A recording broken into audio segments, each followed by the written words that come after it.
Hi everyone. सो आज अपन बात करेंगे फंक्शंस के बारे में कि इनकी क्या नीड होती है, इनके फायदे क्या होते हैं फंक्शंस के। एंड फिर मैं आपको इसके बाद में इसकी एक्सरसाइज वगैरह करवाऊंगा। ओके, तो फंक्शंस क्या होता है कि प्रोग्रामिंग में एक पीस ऑफ कोड होता है जो एक स्पेसिफिक टास्क परफॉर्म करता है। मीनिंग हम उसको कुछ इनपुट देते हैं और वो अपने को कुछ आउटपुट रिटर्न करके देता है। फंक्शंस को सिर्फ अपने को एक बार बनाना पड़ता है एंड बार बार अपन उसको यूज कर सकते हैं without writing entire code again and again. तो ये फायदा होता है फंक्शन का। अब बात कर नंबर वन, रीयूजेबिलिटी। जैसे कि मैंने बताया कि उसको सिर्फ एक बार लिखना पड़ता है, राइट। तो इससे क्या होता है कि अपन पूरे प्रोग्राम में कहीं पे भी अपना एक बार लॉजिक लिख देंगे। जैसे मान लो लॉगिन का बात कर लेते हैं अपन। तो लॉगिन में क्या होता है कि अपने को ईमेल पासवर्ड अपन भेजते हैं। तो उसका जो लॉजिक है ना कि ये डाटाबेस से जाना, फिर चेक करना कि ईमेल सही है या पासवर्ड सही है नहीं है, उसका लॉजिक सिर्फ अपने एक बार लिखेंगे। एक फंक्शन बना देंगे लॉगिन नाम से एंड उसका लॉजिक उसके अंदर लिख देंगे, राइट। अब उस लॉगिन फंक्शन को अपन बार बार यूज कर सकते हैं, उसके अंदर ईमेल और पासवर्ड डालेंगे। इससे क्या होगा कि कोड की रीयूजेबिलिटी बढ़ गई कि बार बार सेम कोड नहीं लिखना पड़ रहा, एक बार में अपन लिख दिया कहीं पे, बना दिया इस कोड को एंड अपन उसको बार बार अपन प्रोग्राम में कहीं पे भी यूज कर सकते हैं। तो ये हो गया रीयूजेबिलिटी का। अब आता है एब्स्ट्रैक्शन। इसमें क्या होता है कि देखो कभी कभी क्या होता है कि मल्टी अपन फंक्शन जब यूज की प्रोग्रामिंग में क्या होता है कि एक ही बंदा प्रोग्राम में काम नहीं कर रहा होता, बहुत सारे काम कर रहे होते हैं। तो हमें कुछ फंक्शन हम खुद लिखते हैं, कुछ फंक्शन होते हैं जो कुछ और डेवलपर्स ने बनाए होते हैं। बट बिकॉज फंक्शंस एक मैकेनिज्म है, इसकी वजह से क्या होता है कि फंक्शंस की डेफिनेशन जाने बिना कि अंदर क्या लॉजिक है। मान लो कि लॉगिन का जो लॉजिक है वो किसी और ने लिख रखा है और फंक्शन बना रखा है। उसने मुझे सिर्फ फंक्शन दिया कि भाई ये फंक्शन है पर्टिकुलर, इसको तो यूज कर सकता है, इसको ईमेल पासवर्ड देगा तो चेक करके बता देगा कि ये वैलिड है या नहीं है, बस इतना। तो अब मेरे को जानने की जरूरत नहीं है कि उसने कैसे बनाया है। मतलब वो बंदा ऑब्वियसली उसने सही लिख रखा होगा वो logic, but I don't need to understand everything about that function कि उसने वो लॉजिक कैसे लिखा होगा। मुझे सिर्फ इससे मतलब है कि फंक्शन का नेम दे दिया, अब मुझे सिर्फ इसे ईमेल और पासवर्ड देना है और ये मुझे रिजल्ट रिटर्न में दे देगा ट्रू और फॉल्स कि ये बंदा जो ईमेल और पासवर्ड आपने दिए वो वैलिड है या नहीं है, बस इतनी। तो इससे क्या होगा कि मैं एक एब्स्ट्रैक्शन हो जाता है कि मेरे से डिटेल छुपा ली गई है। मेरे को कॉम्प्लेक्स लॉजिक नहीं जानना, मुझे सिर्फ अपने काम के फायदे के लिए ये फंक्शन दे दो, कुछ फंक्शन बना दो ताकि मैं उसका यूज करके अपने कोड को मैं आगे बढ़ सकूँ। तो ये फायदा हो जाता है एब्स्ट्रैक्शन का, मदद देता है। दूसरा टेस्टिंग में। तो उससे क्या टेस्टिंग में कैसे फायदा होता है कि जब अब फंक्शन की वजह से क्या होता है कि अपन इंस्टाग्राम का एग्जाम्पल ले लेते हैं।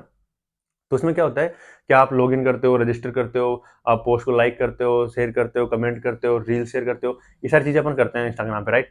तो अब ये एक तरह से इसका प्रोग्राम लिखा होगा, राइट, कहीं पे। तो अपन ये एक एक छोटी छोटी प्रॉब्लम्स है, लाइक एक एक टास्क है ये पर्टिकुलर चीज, तो इनका अलग अलग से एक फंक्शन बना सकते हैं अपन कि लॉग इन का अलग बना दिया, रजिस्टर का अलग बना दिया एंड लाइक का अलग बना दिया, रील शेयर करने का अलग बना दिया, कमेंट का अलग फंक्शन बना दिया कि यूजर ये सब चीजें कर रहा है। तो इससे क्या होता है कि अलग अलग टुकड़ों में तोड़ दिया अपन ने, तो इससे क्या होता है मेंटेन बहुत अच्छे से हो जाता है कि भाई कल को कुछ बंदे काम कर रहे हैं लॉगिन के ऊपर, कुछ के अंदर रजिस्टर पे काम कर रहे हैं, पूरा कोड का कचरा नहीं हो रखा, एक सिस्टमेटिक ढंग से कोड हो जाता है।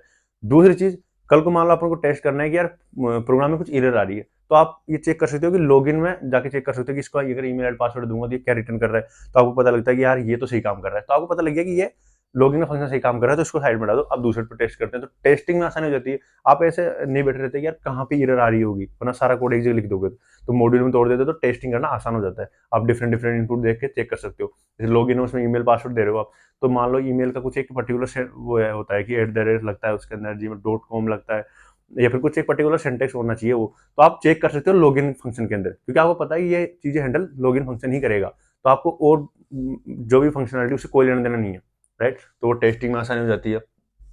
तो ये है फंक्शन ऑफ फंक्शंस की प्रैक्टिस, जिसमें अपन बात करेंगे सिंटेक्स के बारे में, खुद के फंक्शंस कैसे बनाते हैं, उनको यूज कैसे करते हैं। चलो करते हैं प्रैक्टिस अब फंक्शंस की।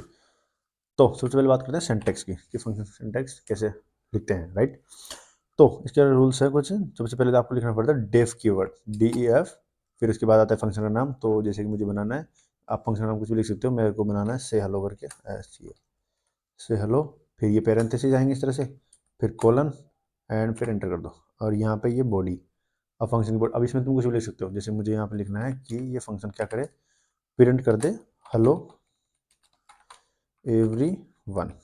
आई नो इसलिए फंक्शन नहीं बनाते हैं, वो थोड़े कॉम्प्लिकेटेड काम करने के लिए बनाते हैं, बट अभी थोड़ा सिंपल एग्जाम्पल के लिए। तो ये फंक्शन बन गया, आपका तैयार हो गया। से हेलो नाम का एक फंक्शन बन गया जिसके अंदर अपन ने लिखा है प्रिंट हेलो एवरीवन। ओके, अब इसका कुछ नहीं होगा, लेकिन अभी अभी सिर्फ बनाए मेमोरी के अंदर फंक्शन से हेलो का नाम को बनाए। जैसे मैंने बताया था, फंक्शंस क्या होता है, एक मॉड्यूलराइज कॉन्सेप्ट होता है जिसके अंदर अपन कुछ कोड लिख देते हैं जो अपन जब चाहे तब उसको यूज कर सकते हैं। तो अपन इसको यूज कैसे करेंगे? अभी तो सिर्फ अपन ने डिफाइन किया फंक्शन को एंड उसको उसका लॉजिक वगैरह उसके अंदर लिखा है, राइट। ऑल्दो आई नो ये सिंपल लॉजिक है, इसमें कोई इतना कॉम्प्लिकेटेड नहीं है, तो अपन वैसे भी लिख सकते थे, बट जस्ट फॉर एग्जाम्पल ये अपना फंक्शन है। अब इसको यूज करने के लिए कुछ नहीं करना, सिंपल सा उसको कॉल करना होता है। जो फंक्शन बनाया उसको अपने को कॉल करना पड़ता है। तो कॉल कैसे करते हैं फंक्शन को? तो उसको कॉल करने का रन करने का सिंपल तरीका है, फंक्शन का नाम लिखो जो भी आपको रन करना एंड उसके आगे पैरेंथेसिस लगा दो। ये क्या करेगा कि मेमोरी के अंदर जाएगा, चेक करेगा कि सेल नाम का फंक्शन है क्या। तो ये अपन ने बना रखा है यहाँ पे, तो ये जाएगा चेक करेगा हाँ है सेल का नाम करके एक फंक्शन बना हुआ है, तो उसको उसके अंदर जो भी कोड लिखा हुआ है वो उसको रन कर देगा ये। तो अभी अगर ये कोड बात सही है तो यहाँ प्रिंट होना चाहिए हेलो एवरीवन। अभी मैं जाता, let's run this file, okay. तो रन करने के लिए क्या करना पड़ता है? वही पाइथन सबसे पहले, फिर जिस फाइल को अपने रन करना है। तो मैंने फंक्शन नाम की फाइल बना रखी थी पहले ही, तो उसके अंदर उस कोड को लिख रखा है मैंने। तो जैसे ये आ गया एंड ये रहा आपका हेलो एवरीवन, राइट। अब जैसे मैंने कहा कि इसको रन नहीं करेंगे तो ये कुछ भी काम नहीं करेगा। तो फॉर एग्जांपल अभी अपन ने सिर्फ फंक्शन बनाया है एंड मैंने क्या बोला था, फंक्शन बनाना एंड फिर उसको यूज करने के लिए अपने को ये लिखना पड़ता है, अदरवाइज ये काम नहीं करेगा। मतलब इस कोड है मेमोरी के अंदर, दैट्स इट, और कुछ नहीं होगा इसका।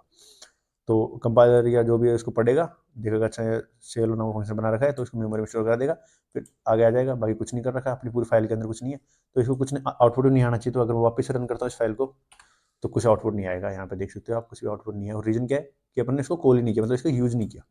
अब से हेलो यहाँ पे लिख दिया। अब इसको मैंने बताया था ना बार बार यूज कर सकते हैं, तो आप से हेलो को कितनी बार लिख सकते हो यहाँ पे मैं अपन ने कोड एक बार लिख रखा है, बट इसको यूज हम 10 बार करते हैं। तो 1 2 3 4 5 लिख रखा है मैंने, तो 5 टाइम मैंने से हेलो फंक्शन को कॉल कर दिया। तो इसका मतलब है कि इस सेम कोड 5 टाइम चलेगा। मतलब पहले इसके लिए चलेगा, फिर यहाँ पे चलेगा, फिर यहाँ पे, ऐसे ऐसे करते करते चलता जाएगा। तो 5 बार हेलो एवरीवन प्रिंट होना चाहिए, अगर ये बात सही है तो। एंड ये लो गाइस, आप देख सकते हो कि ये प्रिंट इसने 5 बार कर दिए, राइट। तो ये अपने समझ में आ गया, ओके।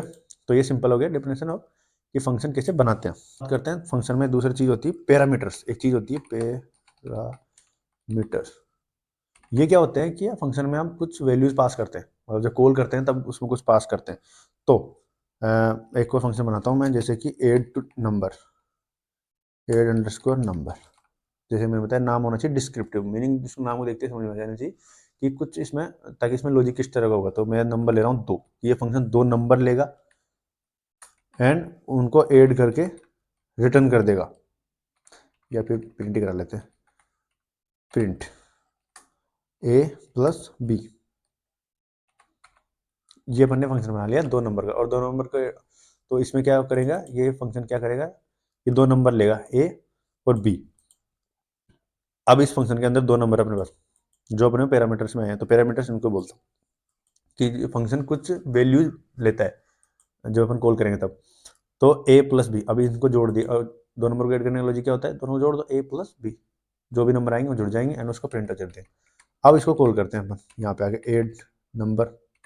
अब जैसे मैंने कहा था ये, अब यहाँ पे अपन ने ये फंक्शन बनाते हुए ए और बी लिखा है ना, तो अब यहाँ पे पास करने पड़ेंगे अपने को वैल्यूज। तो मैं लिख देता हूँ 2 और 3।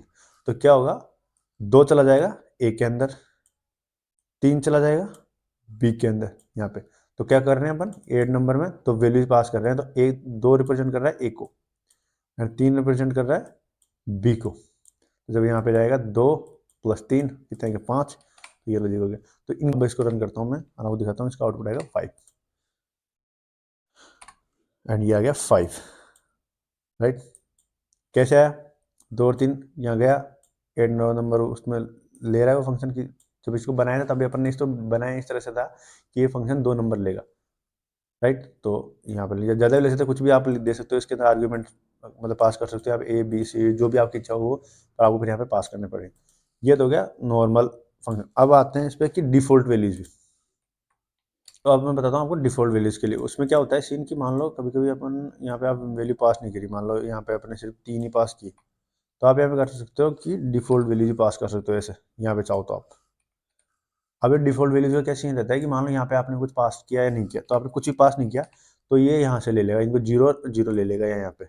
यहाँ पे अगर कुछ पास नहीं किया, पर मान लो आपने यहाँ पे 2 पास कर दिया, तो एक के अंदर चला जाएगा 2, मतलब ये डिफ़ॉल्ट वैल्यूज को नहीं लेगा। अगर कुछ पास किया आपने तो वो उसको ले लेगा, अगर कुछ पास नहीं किया आपने, यहाँ पे मान लो जैसे यहाँ पे सबसे पहले ए लेगा इस वैल्यू 2 को, तो ये 2 डाल देगा ए के अंदर यहाँ पे।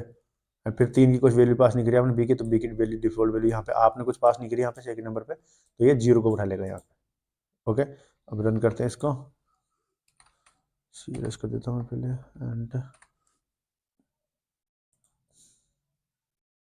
सॉरी मैं सेव करना भूल गया था।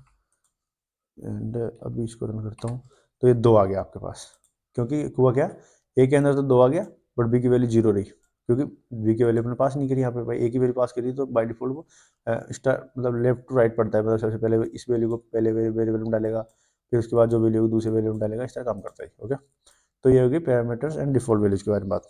ओके, अब एक एग्जांपल देता हूँ आपको, जो आपने आई थिंक बहुत पहले नोटिस भी किया होगा, वो है कि प्रिंट फंक्शन। जैसे ये प्रिंट फंक्शन है, हाई मैं लिख देता हूँ इसके अंदर, ये क्या करेगा, अभी अगर मैं इसको रन करूँ तो ये प्रिंट कर देगा हाई, राइट। बट क्या आपको पता है ये प्रिंट फंक्शन अपन ने कहाँ बना रखा है, पूरी फाइल में कहीं नहीं बना रखा अपन ने, राइट। ये एग्जैक्टली यही होता है एब्स्ट्रैक्शन की, ये प्रिंट फंक्शन अपन ने नहीं बनाया है, पाइथन ने बना रखा है पहले, मतलब पाइथन के जो इंजीनियर्स थे उन्होंने बना रखा है, और उन्होंने अपने को दे रखा है। उन्होंने अपने को सिर्फ ये बताया कि भाई प्रिंट नाम का फंक्शन है जो हमने दे रखा है, वो क्या करेगा, जो भी तुम इसमें इनपुट डालोगे उसको प्रिंट कर देगा आपके कंसोल पे, दैट्स इट। बट इसकी इंप्लीमेंटेशन कैसे क्या की होगी अपने को थोड़ी पता है, राइट। तो एग्जैक्टली यही एब्स्ट्रैक्शन होता है, और ये सब हो पाया है फंक्शंस की वजह से। अगर फंक्शंस का जो कॉन्सेप्ट है वो नहीं होता तो नहीं कर पाते अपन, पर क्योंकि अपना कितना फायदा हो गया भाई, अपन ने तो अपने को ना तो ये पता है कि कैसे बना होगा, क्या है क्या लॉजिक, अपने को सिर्फ इतना पता है कि इसका यूज कैसे करते हैं, राइट। तो ये कितनी आसानी होगी अपने लिए, तो इस तरह से अपन खुद के फंक्शन ही बना सकते हैं, दूसरे फंक्शन को भी यूज कर सकते हैं, राइट। तो ये था फंक्शंस का लॉजिक, एंड आई होप आपको समझ में आया होगा। मैंने एग्जाम्पल से बता दिया किस तरह से लाइक फंक्शंस की डेफिनेशन किस तरह से लिखते हैं, कैसे फंक्शन बनाते हैं, उनको यूज भी कर लिया। एंड ये सिर्फ बेसिक था, कुछ भी इसमें खास नहीं है, मैं चाहता था सिर्फ आपको एक थोड़ी अंडरस्टैंडिंग देना कि फंक्शंस क्या होते हैं, कैसे बनाते हैं, उनका यूज कैसे करते हैं। अभी इनका ये तो सिंपल सिंपल एग्जांपल थे, अभी अपन खुद बड़े बड़े फंक्शन बनाएंगे, खुद के कुछ एप्लीकेशन बनाएंगे थोड़े दिनों बाद। बस मैं ये चाहता हूँ थोड़ा बहुत आपको फेमिलियर करना इन चीज़ों के साथ, ओके। तो आई होप आपको समझ में आया होगा ये फंक्शन क्या होता है। एक दो फंक्शन खुद बनाओ, अब मैं आपको टास्क देता हूँ इसके अंदर, टास्क टास्क टास्क फंक्शन बनाओ। पहला टास्क तो है कि मल्टीप्लाई टू नंबर्स, कि एक फंक्शन हो जो 2 नंबर लेगा एंड उनको मल्टीप्लाई करके प्रिंट करेगा। मतलब जैसे मैं 5 और जैसे फॉर एग्जांपल अगर मैं आपको इनपुट में अगर मैं डालता हूँ 3 एंड 4, देन आउटपुट आना चाहिए 12, कि 12 आना चाहिए आउटपुट। ये फंक्शन बनाओ, फंक्शन का नाम आप जो भी लिखना चाहते हो लिख लो, बस 2 नंबर ले उसको आउटपुट होना चाहिए 12। तो मल्टीप्लाई वाला एक फंक्शन बनाओ। कैसे बनाते हो फंक्शन का नाम, आपको फंक्शन बनाते कैसे हैं, राइट। उसका नाम लिखो, फिर उसके अंदर 2 वैल्यू लो। आप लोग को एग्जांपल मैंने समझा दिया, आप वीडियो बार बार देख सकते हो एंड ये करो, ओके। एंड